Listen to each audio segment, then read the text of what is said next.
안녕하십니까. 김종래 TV의 김종래입니다. 이번 시간에는 갈수록 진흙탕 싸움에 빠져들어서 막장 드라마 같은 걸 연출하고 있는 민주당의 대선 후보 경선 얘기를 좀 드려볼까 합니다. 여러 가지 사례가 있는데 몇 가지만 말씀드리겠습니다. 최근에 일부 민주당 지지자들 사이에서는 한 민주당원이 만들었다는 한 장의 사진이 급속하게 퍼져나가기 시작하더니 요즘에 이제 언론에도 좀 공개가 되었습니다. 이낙연, 정세균, 김두관, 박용진 이 4명의 후보가 나란히 주먹을 불끈 쥔 사진 밑에, 그런 사진이 있고 밑에 정책은 경쟁해도 안보는 하나, 더불어민주당 군필 원팀이라는 글귀까지 쓰여진 포스터입니다. 이 포스터는 왜 만들어졌을까요?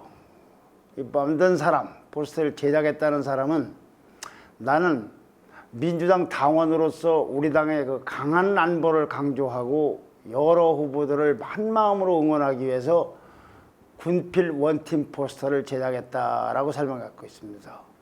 그리고 분단국가인 대한민국에서 군필 대통령 후보가 지니는 의미가 특별하기 때문이라고 그랬습니다.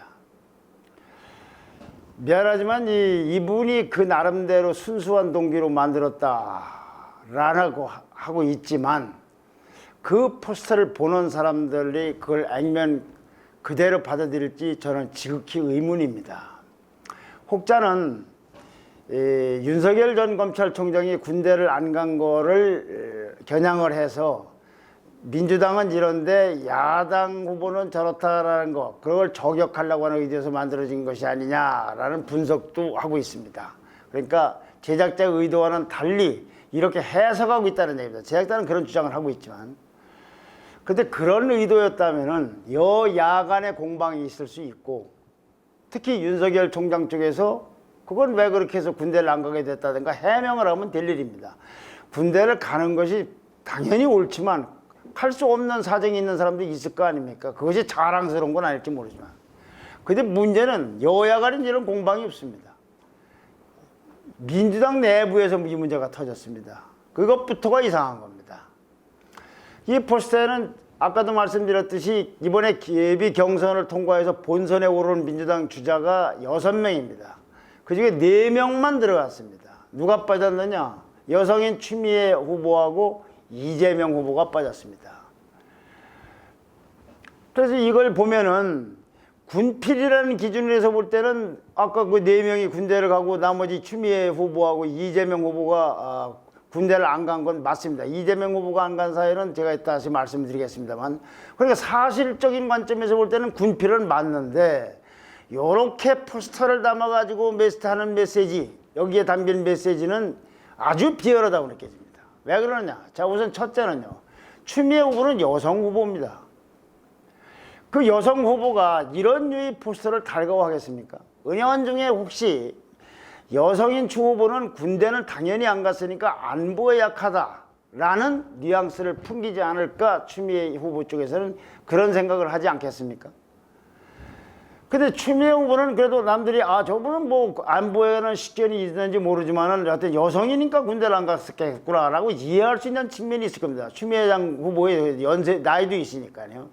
근데 이 이재명 후보에 관한 얘기는 아주 황당하고 비열한 네거티브로 해석할 수 있는 게 이 포스터입니다. 작성자는 그런 의도가 아니었다고 주장하지만 이 포스터를 보는 순간에 참 잔인하구나 하는 생각을 갖게 합니다. 아시는 분은 아시겠습니다만 이재명 후보는 자료를 보면요, 초등학교 졸업 후에 공장에서 일을 하다가 프레스기계, 이제 어린 나이에 공장에 일하다 프레스기계 왼팔에 끼어드는 사고를 당해서 장애 6등급 판정을 받고, 그러니까 병역은 면제 처분을 받았다. 군대를 가고 싶어도 갈 수가 없는 거죠. 그 이 후보가 이 포스터를 의식해서 지난 17일 날 소년공 시절에 그 부상을 입어서 삐뚤어졌던 이 왼팔 사진을 아마 보신 분은 보셨겠지만 이렇게 쭉 삐뚤어진 사진을 공개를 했습니다. 그러면서 붙인 말이 차마 어디에 호소할 것도 없고 마음만 아렸다. 장애자의 서름을 이해하고 위로해준 김두관 후보의 말씀에 감사하다고 적었습니다. 왜 김두관 후보가 나왔느냐?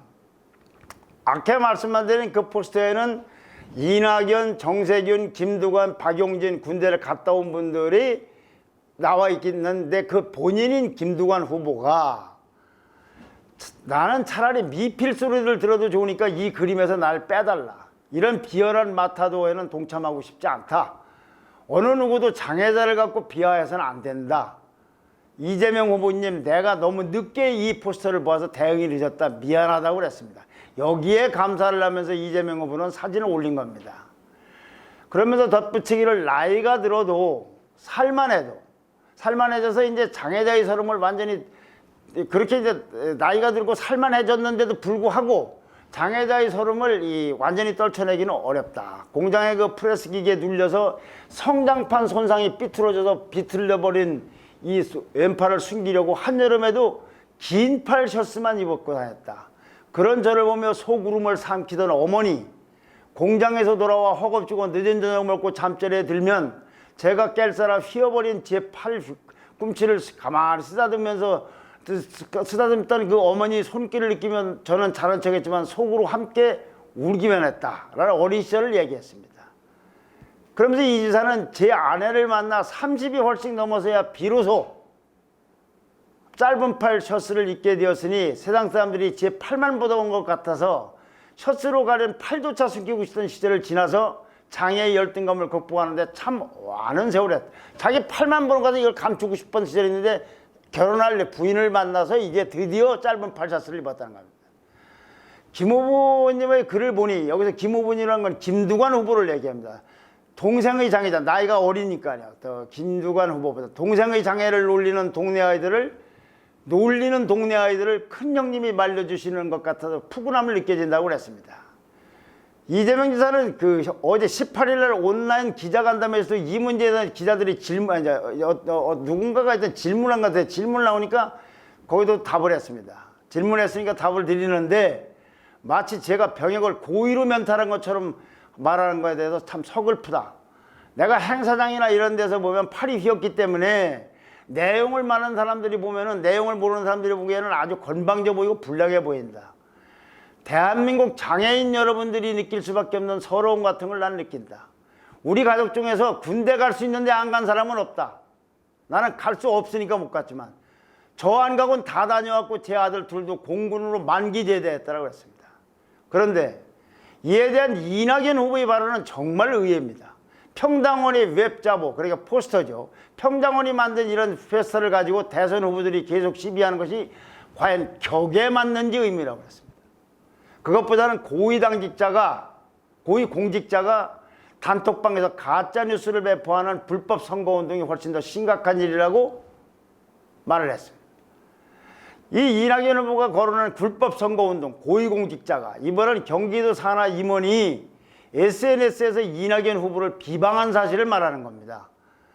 이재명 후보는 이 임원이 뭐 고위직인지 고위공직자인지 아닌지는 모르겠습니다만 하여튼 산하기관의 임원이라는데 이 사람을 직위해줬습니다.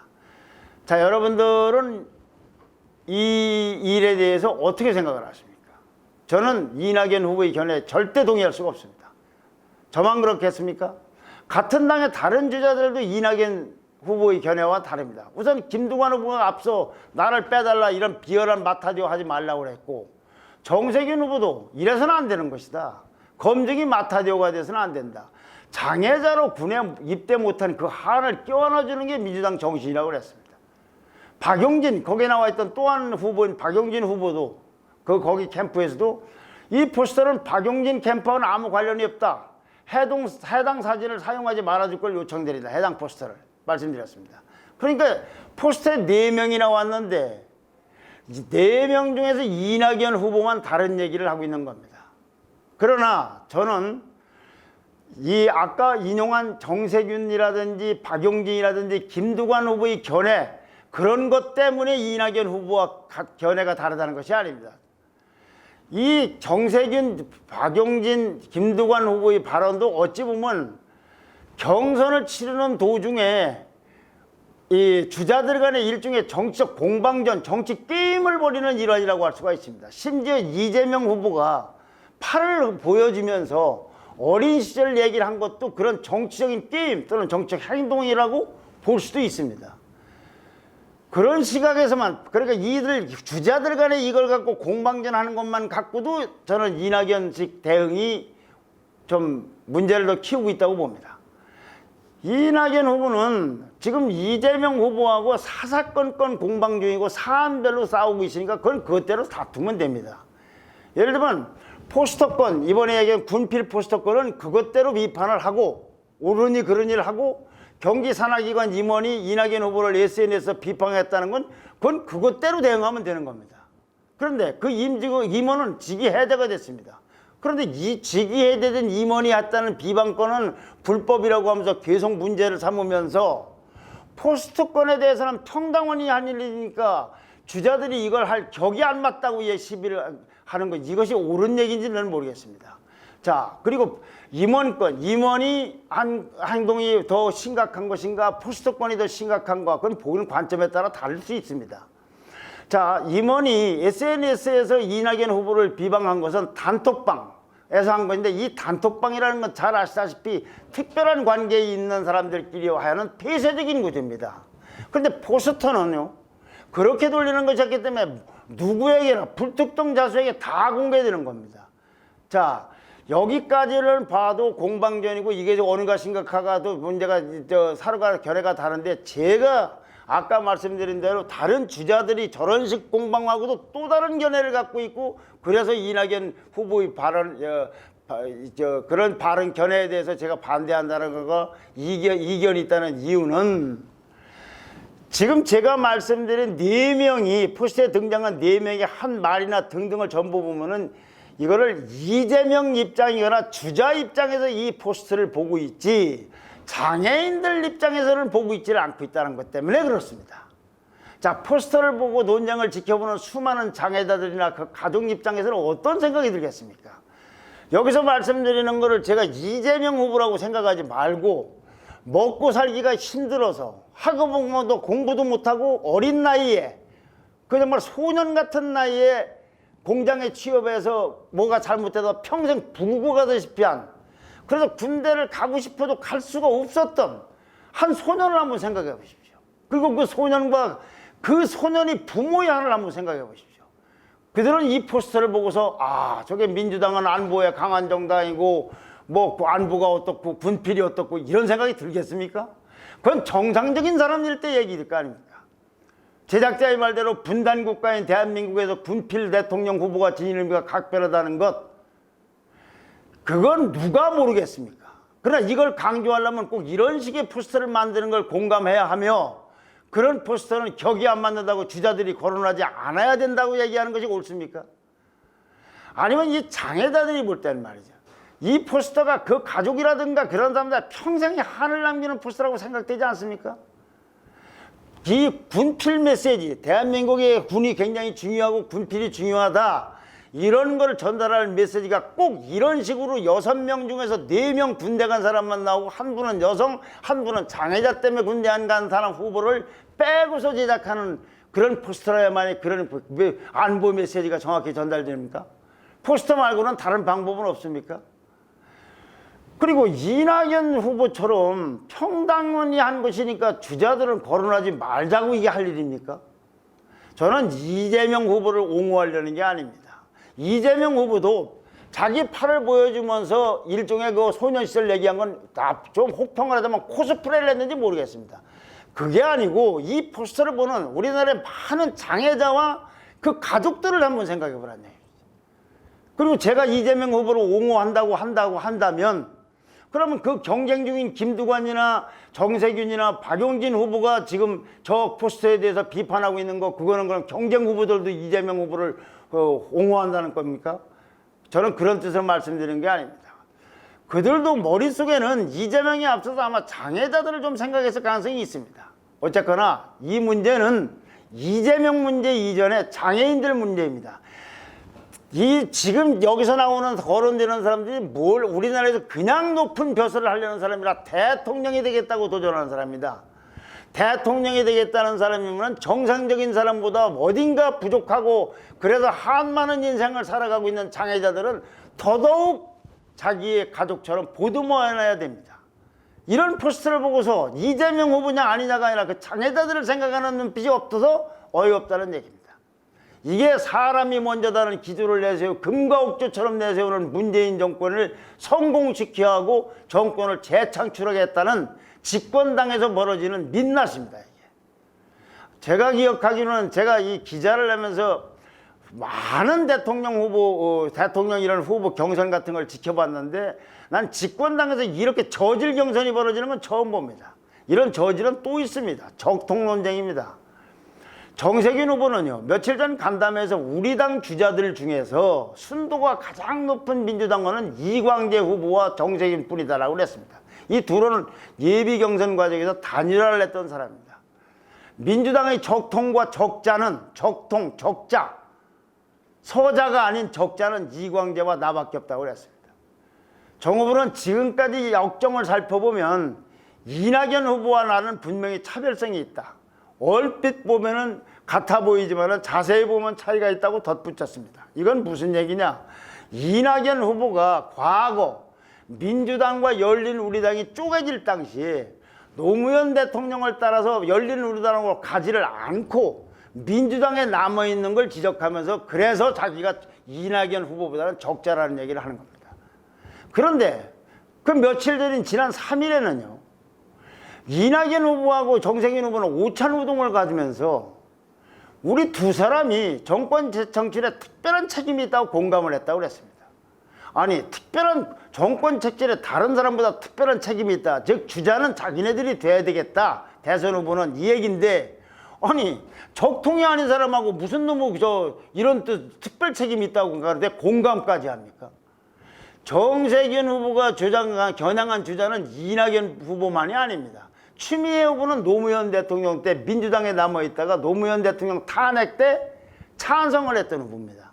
박용진 후보는 원래 민주당 출신이 아니라 민주노동당 출신으로 나중에 민주당에 합류했습니다.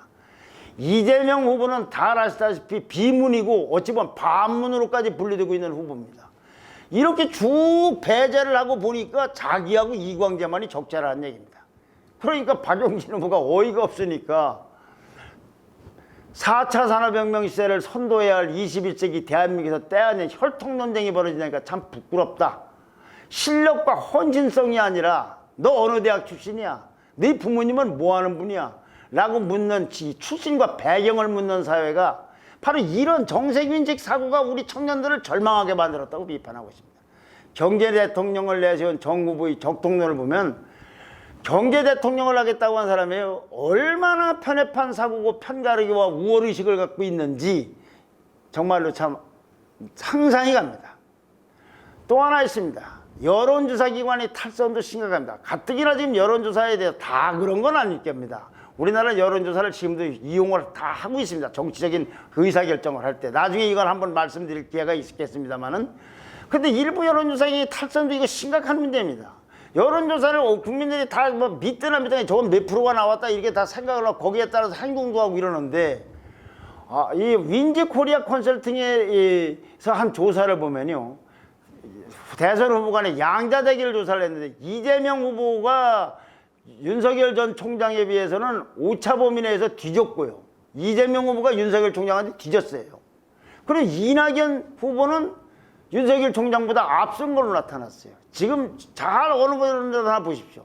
지금 현재 여론조사로 보면은 이낙연 지사는 윤석열 총장하고 같거나 지거나 하고 있고 이재명 후보는 지금은 윤석열 후보보다 이기는 걸로 대체 이렇게 나오는 추세가입니다. 이런 일반적인 추세가 있는데 유독 이 여론조사에서만은 이낙연 후보가 잘 나가고 있다는 이런 식의 결과를 나온 겁니다. 그러니까 당연히 이낙연 캠프에서는 이걸 대대적으로 홍보를 했습니다. 그 총괄본부장의 박광호 의원인데 이제 이낙연 후보의 추격자에서 추월자로 바뀌었다. 이것이 이런 여론조사 추세가 앞으로는 맞을지 모릅니다. 적어도 그러나 이 여론조사를 했던 시점에서는 말이 안 되는 다른 여론조사가 어떤 기관하고도 다른 결과가 나왔다. 그리고 이재명 캠프 쪽에서는 당연히 여론조사가 흐름을 믿을 수가 없다. 라고 하고 있습니다. 더 문제인 것은 이 여론조사 윈지의 박시영 대표라는 사람이 윤석열 총장을 통해 향해서 이런 여론조사를 보면서 너무 빨리 무너지면 재미없다고 말을 했습니다. 이게 여론조사 대표가 할 말입니까 이게? 여론조사를 둘러싸고 그러니까 아주 편파 논란을 아주 누가 여론조사에서 뒤졌다고 이렇게 물어주면 재미없다. 이게 무슨 일반 시정 사람도 아니고 여론조사를 하고 있는 그 회사의 대표가 이렇게 말하는 거 더 이해가 안 됩니다. 이 박 씨는 어떤 사람이냐? 노무현 청와대에서 여론조사 담당 행정관으로 근무했던 사람이고요. 지난 총선 때, 작년 총선 때 민주당 공천 관련 여론조사를 맡았고, 이 윈지라는 여론조사 기관은 거기 주주 중에 한 명은 이근영 당시 민주당 전략기획위원장, 민주당 공천관리위원 겸 전략기획위원장이었습니다. 이 이근영 씨는 작년에 총선 때 민주당을 승리로 이끈 몇 사람에 꼽히는 사람입니다. 또 하나요. 윤석열 전 검찰총장이 상대적으로 높은 지지율 조사 결과가 나왔던 P&R 리서치는 얼마 전부터 정기 여론조사를 중단했습니다. 이유를 잘 모르겠어요. 야권은 당연히 이게 뭔가 외압이 들어간 거 아니냐고 비판하고 있는 상황입니다. 지금 대선 전국에서 여론조사는 정말로 막강한 위력을 발휘하고 있습니다. 권력이라고 할 정도입니다. 그런 만큼 객관성, 공정성, 투명성이 요구되고 있는 겁니다. 그런데 이걸 해치고 있는 여론조사가 있다거나 여론조사 기관이 있거나 대표가 있다면 이걸 어떻게 하겠습니까?